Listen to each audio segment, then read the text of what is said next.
Hi. So this video, non-duality and the wonders of the world.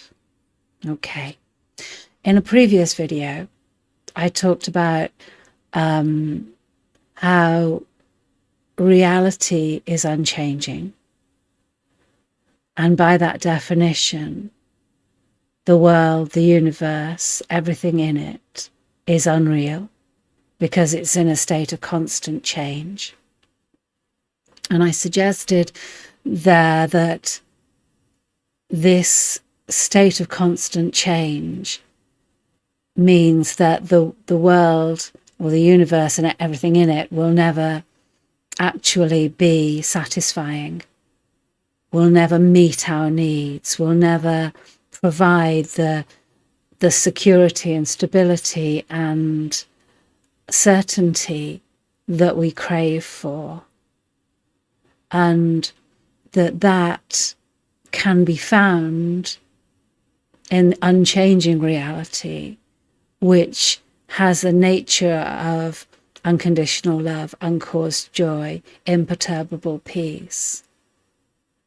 But in order to become aware of reality, we need to be willing to see through the unreality.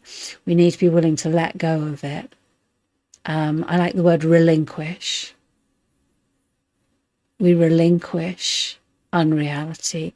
We relinquish, in particular, our own specialness, our individuality, our belief in ourselves as a separated self. And it can seem to be quite a big ask, but it's driven by the need for truth. The search for truth inevitably leads us to realize that the individual is not real. It has no substance. Okay. So I talked about that in a previous video. And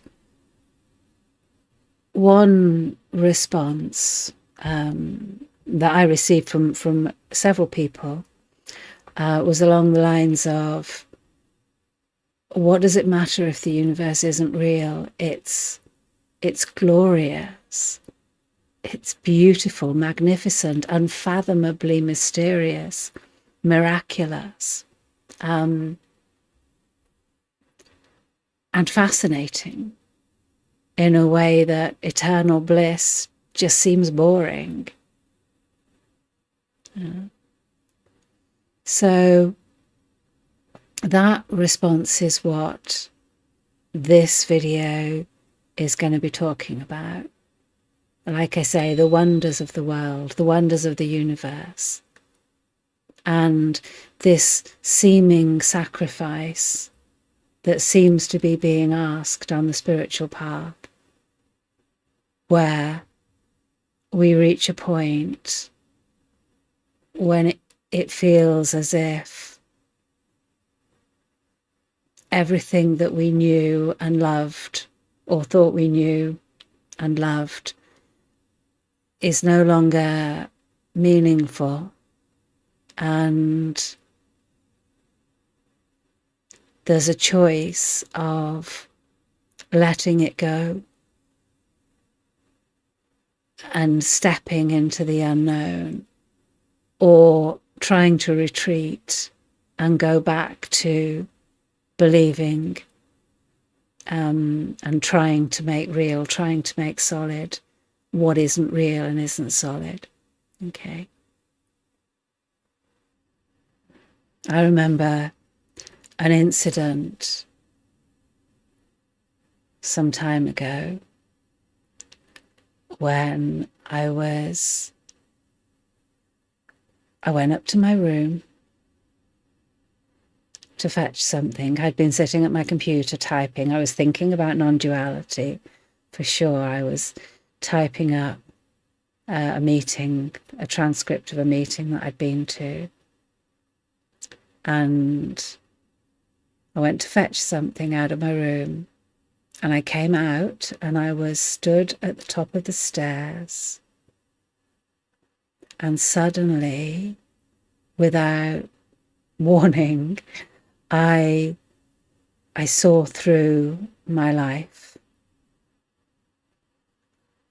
There was an awareness of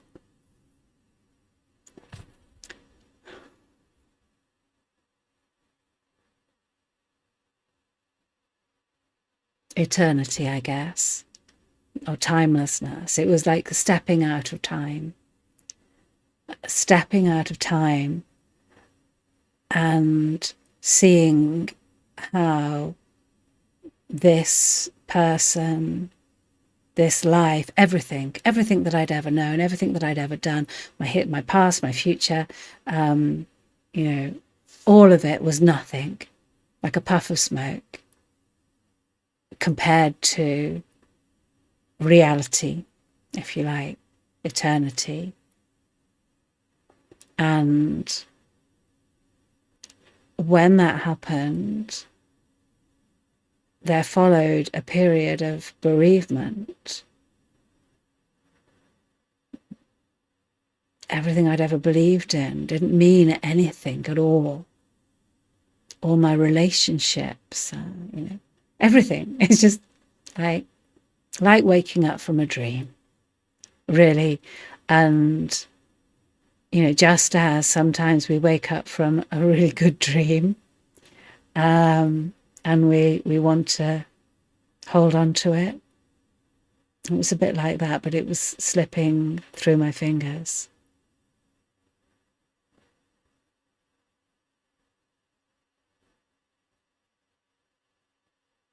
Yeah. So it can seem as if there is a sacrifice being asked.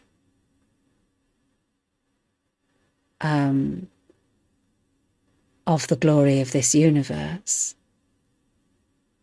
and an even bigger sacrifice being asked of my personal identity, my specialness, my reality,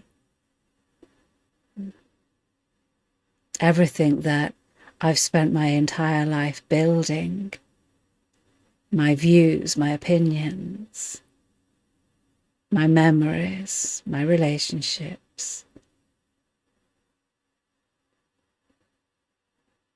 my differences, my sovereignty,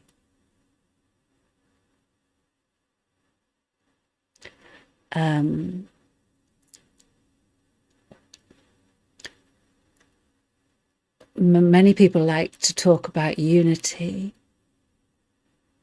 but at the same time want to retain their separation.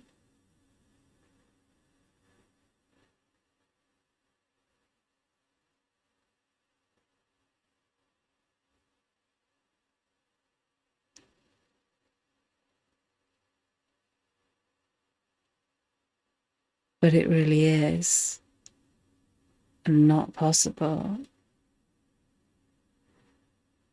to keep the belief that I am separate and know what it is to know what I am.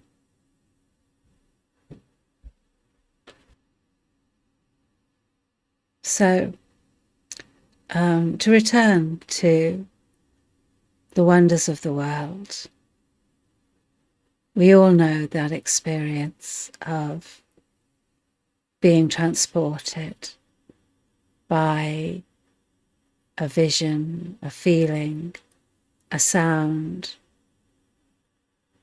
I mean, when we climb a mountain and step out above the clouds,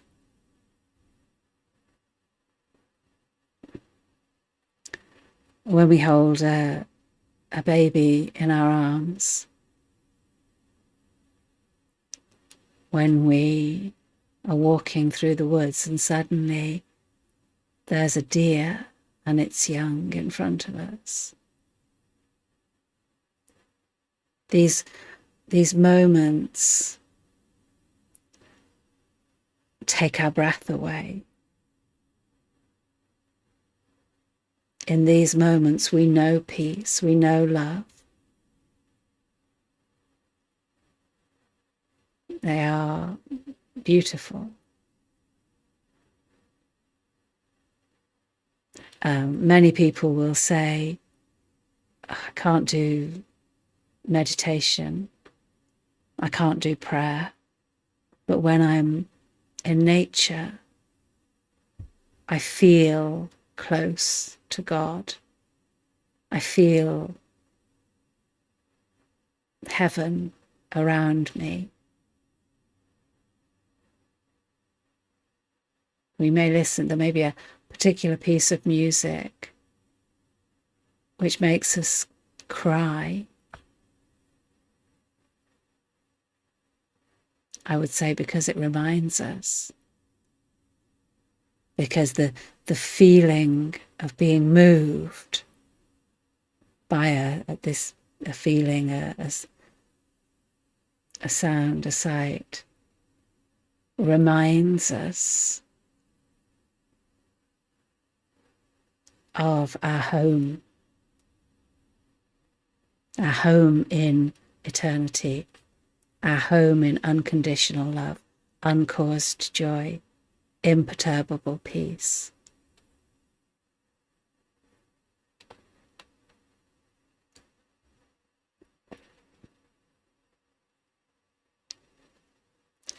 The example I was thinking of is when we're away from the ambient light of the towns and cities, and we go outside in the middle of the night and look up at the sky, and we see more stars than we knew existed. And it's just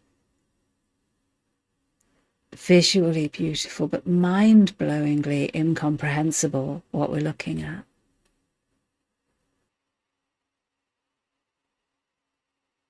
So what I would like to suggest here is that these moments of wonder, these moments where we feel suddenly close to God, where we feel at peace, are brought about by a pause in the activity of the separated self. Now, the separated self is all about becoming. It's all about change.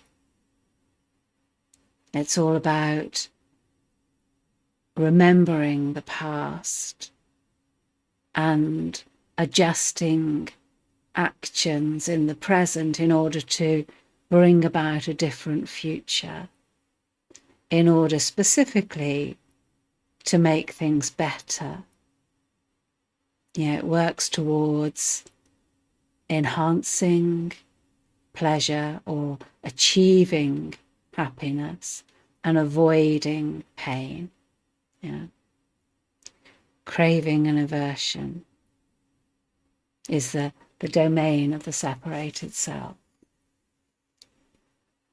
And it doesn't matter how happy or successful or contented we feel that we are in the world, as long as we believe that we are an individual, a separate individual, there will be a yearning for home, a yearning for a peace, a joy, a love that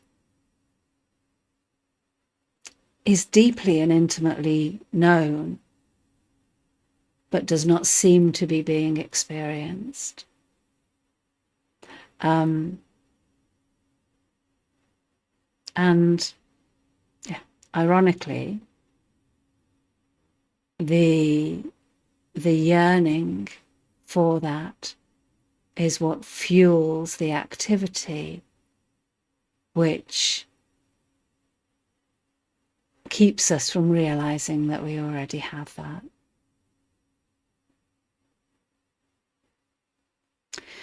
In the case of the beauty, richness of the universe, what we have is we have that moment. That moment takes our breath away. That moment when our eyes just fill up with tears, where we don't need anything. No. The activity of the separate self has stopped. There's no sense of need. There's no idea that anything is wrong, that anything needs to change, that we need to change. All of that stops. And there's just an awareness of what we really are.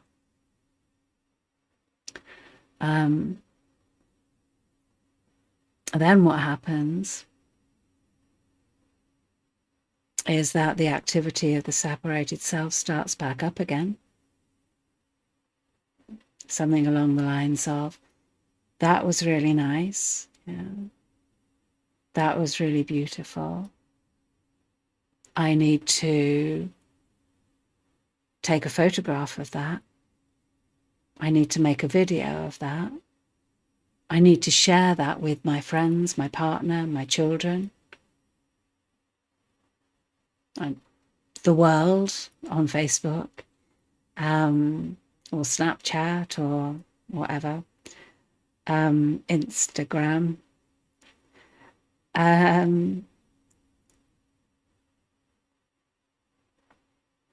Yeah, if we take the example of stepping outside in the night to look up at the sky, then we might be, oh, I should do this more often. I need more of this in my life. I'm going to book a longer holiday, or I'm going to go to an even more remote place. I'm going to go to the middle of the Australian outback. Just imagine what the night sky must be like there. Because there's this deep yearning for more of that experience of peace, more of that experience of joy and wonder.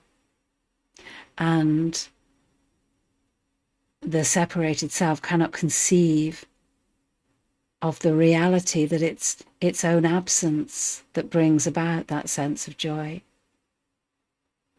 And so it seems that it is the baby, the music, the stars, that those assumed external things are responsible for our inner experience. But once the moment has passed, the moment has passed and we're lonely again.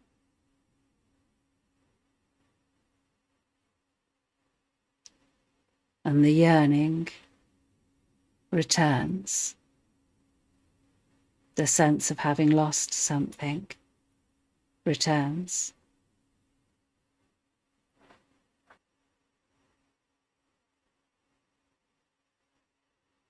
As we continue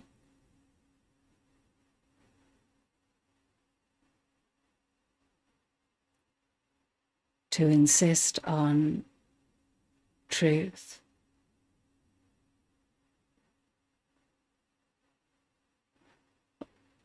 and we are forced in whatever way to let go of what is valueless, what is unreal, what is valueless. It doesn't mean to deny the beauty. It means to stop trying to hold on to it, to extend it, expand it, repeat it, place our hopes and our needs into what is experienced, into the sunset, into the snowflake.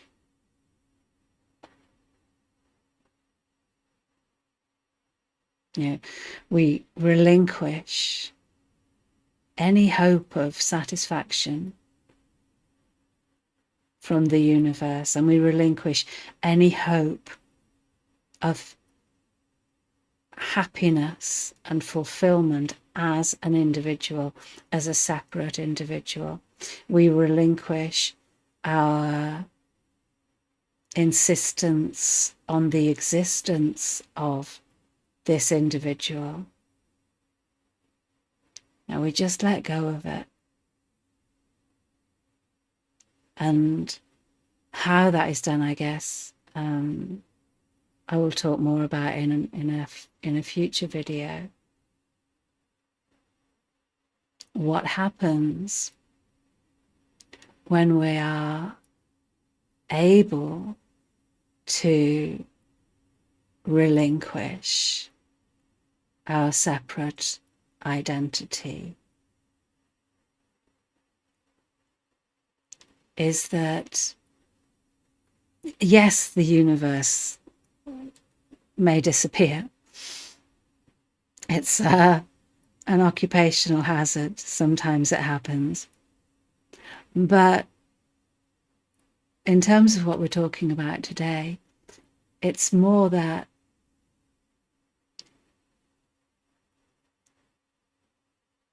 every moment can become like those moments of wonder. There's not the need for some spectacular sight or sound to transport us into a place where the separated self stops. The separated self is just stopping anyway. And so that the awareness of unconditional love, uncaused joy, imperturbable peace is always available.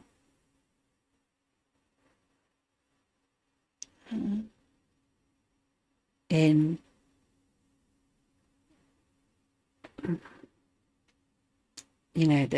this whole idea that there's me and there's not me. When that goes, there's just a really gentle intimacy with everything, because it's all me. Yeah. So like this body, this mind, this is no more what I am than this pen. There's the camera, the phone. This is what I am.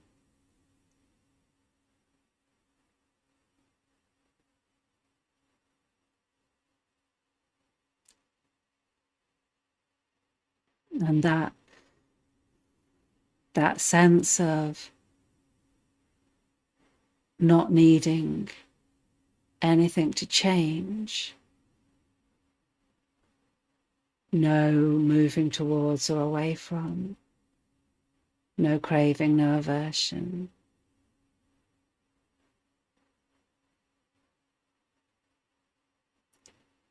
is always available. I don't mind what happens.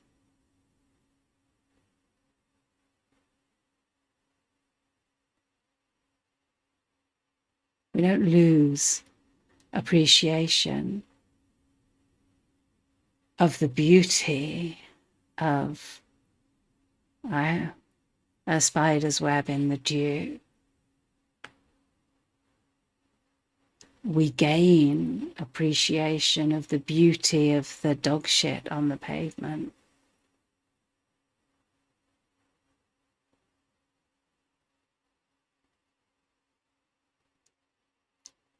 Every atom is a miracle. So there's no need to hold on to any of it.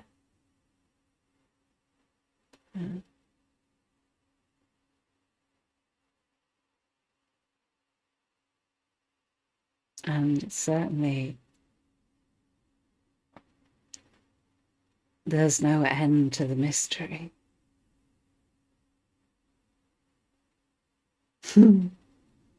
Yeah. Yeah.